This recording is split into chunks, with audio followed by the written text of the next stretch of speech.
ஏறுமையில் ஏறி விளையாடு முகம் ஒன்று, ஈசனுடன் ஞானமொழி பேசு முகம் ஒன்று, கூறுமடி யார்கள் வினை தீர்த்த முகம் ஒன்று, குன்றுருவ வேல் வாங்கி நின்ற முகம் ஒன்று, மாறுபடு சூரரை வதைத்த முகம் ஒன்று, வள்ளியை மனம் புணர வந்த முகம் ஒன்று, ஆறுமுகம் ஆன பொருள் நீயருளல் வேண்டும் ஆதி அருணாசல பெருமானே.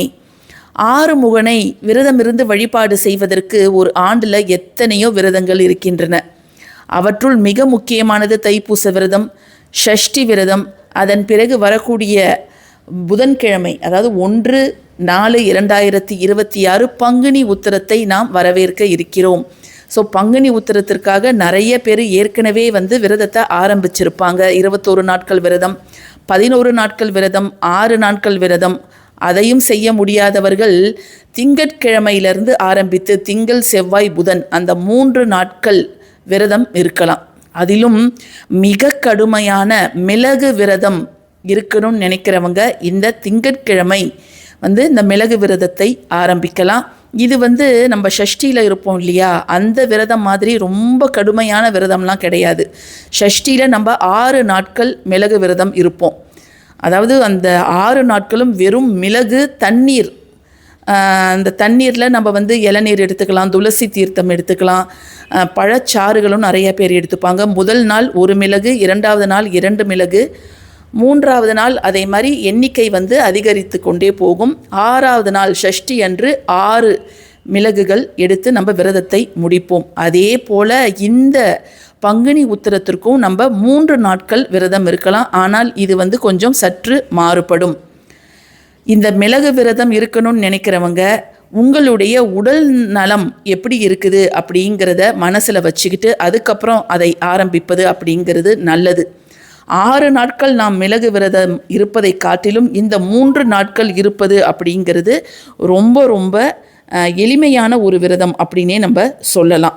இப்போ திங்கட்கிழமை நீங்கள் ஆரம்பிக்க போகிறீங்க அப்படின்னா நீங்கள் திங்கள் செவ்வாய் புதன் 3 நாட்களும் தலை குளிப்பது அப்படிங்கிறது நல்லது. அப்படி முடியாதவங்க நீங்கள் தலையில் தண்ணீர் தெளிச்சிக்கலாம். 3 நாட்கள் நீங்களும் அசைவம் சாப்பிடக்கூடாது, உங்கள் வீட்லேயும் நீங்கள் அசைவத்தை தவிர்ப்பது அப்படிங்கிறது ரொம்ப நல்லது.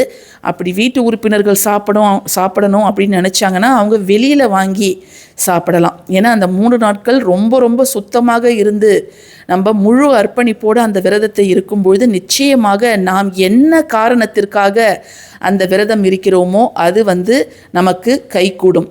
இந்த மிளகு விரதம் இருப்பதன் மூலமாக நம்முடைய உடலில் இருக்கக்கூடிய அனைத்து விதமான நச்சுகளும் உடலை விட்டு வெளியேறும். நம்முடைய மனம் தூய்மையாகும். மனத்தில் ஒரு தைரியம், ஒரு தெளிவு, ஒரு தன்னம்பிக்கை, இவை 3ம் பிறக்கும்.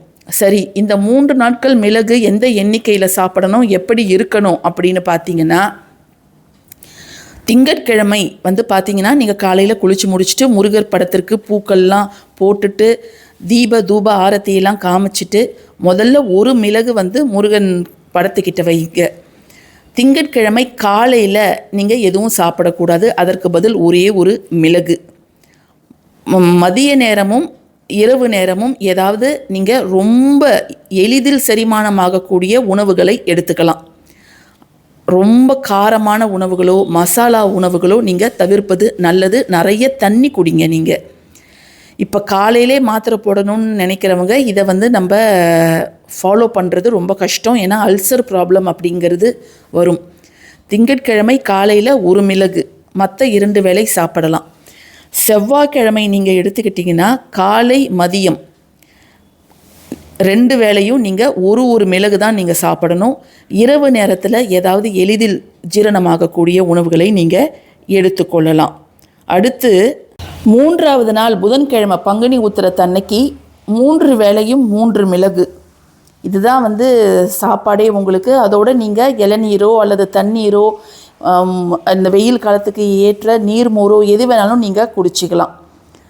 இந்த 3 நாட்களும் உங்களுடைய வேண்டுதல் நிறைவேறணும் அப்படிங்கிறத ஒரே ஒரு எண்ணத்தை மட்டும் உங்கள் மனசில் வச்சு முருகனை எல்லா நேரமும் முருகனுடைய நாமங்களை உச்சரிப்பது, முருகனுடைய பாடல்களை பாடுவது, அல்லது காதார கேட்பது, அல்லது ஓம் சரவண பவ அப்படிங்கிற அந்த ஒரு நாமத்தை ஒரு நோட்டில் எழுதுறது, இப்படி எந்தெந்த வகையிலலாம் நீங்கள் உங்களுடைய அந்த பிரார்த்தனைக்கு வலிமை கொடுக்க முடியுமோ அந்த அளவுக்கு நீங்கள் வந்து வழிபாடு செய்யலாம். இல்லை நான் வந்து திங்கள் செவ்வாய் புதன்லாம் நான் வேலைக்கு போகிறேன், வேலைக்கு போயிட்டே நான் இதை செய்யலாமா அப்படின்னு கேட்டிங்கனாலும் நீங்கள் தாராளமாக செய்யலாம்.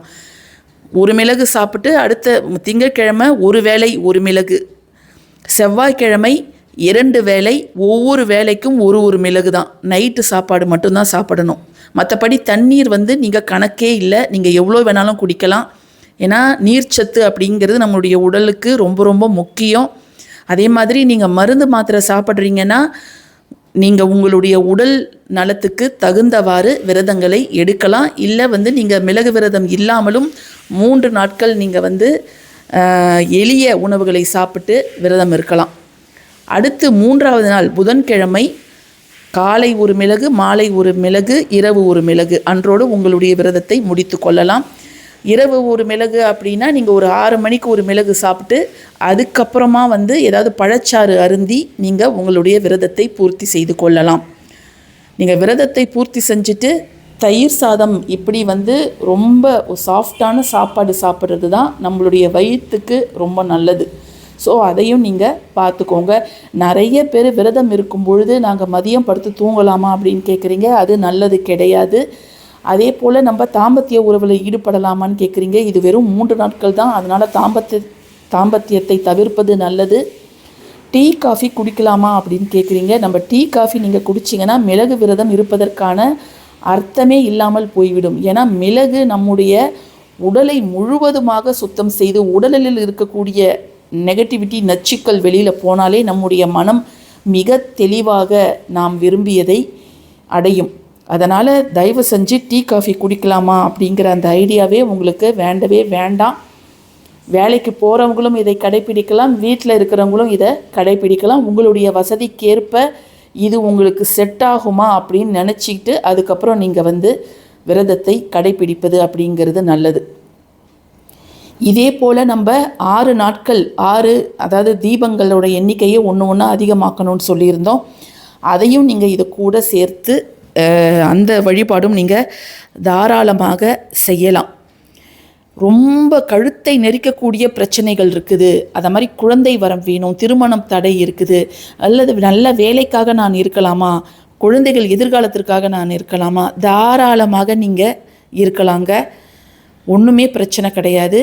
இந்த வருடம் நீங்கள் இருந்தீங்கன்னா வரக்கூடிய அந்த ஷஷ்டிக்குள்ளாரே உங்களுடைய வேண்டுதல் அப்படிங்கிறது நிறைவேறிடுங்க. ஸோ இந்த பதிவு உங்களுக்கு பயனுள்ள பதிவாக இருக்கும்னு நான் நினைக்கிறேன்.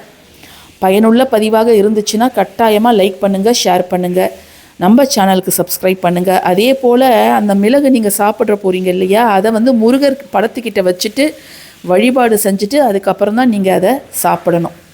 அதையும் நீங்கள் ஞாபகம் வச்சுக்கோங்க. இந்த பதிவை பிடிச்சிருந்ததுன்னா கட்டாயமாக லைக் பண்ணுங்கள், ஷேர் பண்ணுங்கள். தேங்க்யூ ஃபார் வாட்சிங் திஸ் வீடியோ. நன்றி.